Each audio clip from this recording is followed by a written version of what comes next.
Climate Conversations on Afternoons with Helen Farmer. With Dubai Holding, together for the good of tomorrow. Talking fashion now and some of the changes we can make, some of the information we need to know as consumers when it comes to the knowing about what we wear and what it does for the planet. Delighted to welcome to the studio Araceli Gallego. No, I didn't say it right. Gallego. Thank you. I always panic. Don't worry. I know it's a very tricky surname. The most important thing is where you are from. You are the country coordinator for Fashion Revolution UAE, also the one behind Go Shopia, which is all about slow and sustainable fashion, bringing together brands and experts for events and really education, to be honest. And I don't want to say education to kind of, this is what you must do, but understanding what opportunities are out there and some of the changes we can make. Can we talk about Fashion Revolution first, if you don't mind? Yes, of course. What is it and what's its aim? Well, Fashion Revolution is a not-for-profit, and basically we have many different chapters around the world. It started when the Rana collapse happened in Bangladesh. So this next year is going to be actually 10 years. And that actually created a wave of awareness around the world, really, what was happening behind the scenes on fashion, right, in the fashion industry. And that's actually how Fashion Revolution was born. The idea is to create awareness, to try to find ways to improve how the industry works and operates. From many, there's many angles that actually the industry needs to be improved. So it's very easy for us as consumers, to hop online or go to the mall and buy something we want. And, absolutely, shop, spend your money how you want to. However, I think we're starting to become a little bit more informed as consumers. And there's been some great documentaries, some fantastic articles, the true cost of fashion when we look at the way that workers are treated, the way that clothes are made, the way that we, and I include myself in this, are probably not disposing of clothes properly. Yep. So when it came, you recently had the Sustainable Fashion Expo ahead of COP28, which of course you are going to be present at. What were some of the big learnings and big conversations that you feel like people listening today could really benefit from when it comes to the future of fashion and it being a sustainable industry? Yeah, I think the message is that fashion can be a force for good, really, and we need to try to bring that. From the industry side, all the actors that are part of the industry need to do their part, and we, as consumers, we need to do our part too. So I think it's totally possible. The Sustainable Fashion Expo was a beautiful event. It came out super nice. We had catwalks supporting sustainable fashion brands. We had a market. We had the Bangladesh consulate, His Excellency, coming over also to support. Bangladesh is especially special for us, because it's one of the producing countries. Here in the UAE, we are mostly a consumer's country. That's why even from Fashion Revolution in the UAE, we focus very much on creating awareness and a lot of education, as you very well say. So we had amazing panels. We had an amazing collaboration with the University of Wollongong. It was fantastic also. They held a debate with Generation Sets, and it was fantastic to know how they perceive fashion and how actually it can change. We just heard about renting clothes. What are some of the other things that, everyone listening today can do, can try, can adjust to live more sustainably, while also, it's not about wearing a sack. It's not about, knit your own hemp jumper. We want to be feeling current and special sometimes. But what could we be incorporating? There is a lot of things, because sustainability has a lot of angles in reality. So you can, for example, as you very well said, you can buy secondhand, you can rent, you can buy new things and try to be wise about what you're choosing instead of going to the sales and get totally crazy and buy topical right now. Yeah, right now, exactly, with Black Friday, right?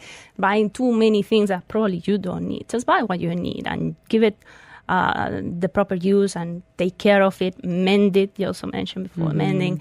It's very important that we take care of the clothes, because really like that will make it much better. And in terms of what the industry is trying to do, we are trying to reduce waste, try to make the life cycles more intelligent, so that it's not linear but circular actually, and we can for example, recycled polyesters or the synthetics. Many fibers actually cannot be recycled as an issue. So then we need to get creative. And then it comes, for example, upcycling, right? Where, you can find, for example, right now, I think we were talking about some kimonos that are actually amazing. We did an event in Abu Dhabi in our shop over there. And they are original silk hand-painted kimonos from Japan. And we are turning them into the most beautiful abayas you can ever imagine. So some creativity in there as well. Yeah, exactly. You mentioned recycled polyesters there, and I'm seeing an awful lot of the big brands and high street stores talking about, this is our green range. This is, this is 99% blah, blah, blah. How legit is that when we think about greenwashing in the fashion industry? Yeah, what do we need to know? There's a lot of greenwashing in the fashion industry. Maybe they will, promote as the whole floor is conscious or eco-friendly, when in reality it's only a portion of it. Then in terms of the recycled polyester, I'm not going to lie to you, I'm not super in love with the solution. We still take it as a solution because it's still plastic that we are turning into something else, but it's still the microplastics that are released after is what I'm not too much in love with. But, I think we are innovating, and I think we're going in the right direction. I know, for example, some washing machine manufacturers are trying to find a way to stop those microplastics. That would be really amazing.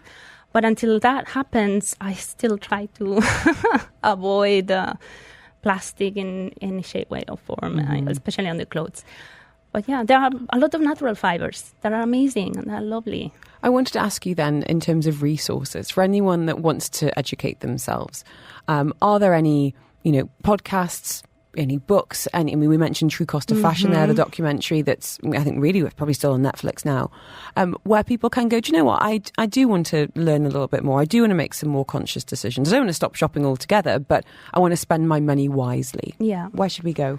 Podcasts, Word of Crisis is amazing. It's really, really very good. Conscious Chatter also is very, very good. In terms of magazines, I need to give a shout out to Anthea because she just launched The Ethicalist. The Ethicalist is now in print. I got it. It's a copy on my desk right now. Yeah. So kudos for her because this is an achievement, really. And I know she put a lot of work and effort to make it sustainable. So I'm very proud of her. Looksiders also, and it's another amazing magazine that's also all into sustainable fashion, sustainable lifestyle. And then within Fashion Revolution on the website, you have a lot of resources too. Just check also on YouTube, and there is a lot of information out there actually, which is, especially, for example, True Cost, I think was so well done that it opened your eyes to the many different angles that maybe it is, and it's hopefully, I think it has gone some way to think about more transparency from different brands and manufacturers. So if they've got nothing to hide, they're happy to talk about what's being done and not done. And of course, go shoppier.com as well if you do want to be making some conscious purchases, some fantastic UAE and global brands that you've kind of curated as well, Araceli. So thank you so much. Thank you. Really appreciate your time, especially ahead of COP28, because I know you're going to be there pretty much all the time. Please report back on some of the conversations you are having. Those climate conversations are going to be ongoing over the next couple of weeks. And I'm really glad that we're able to offer up some ideas and get people thinking about what's in their wardrobe and what could be going in there in the future. Thank you. Climate Conversations on Afternoons with Helen Farmer. With Dubai Holding, together for the good of tomorrow.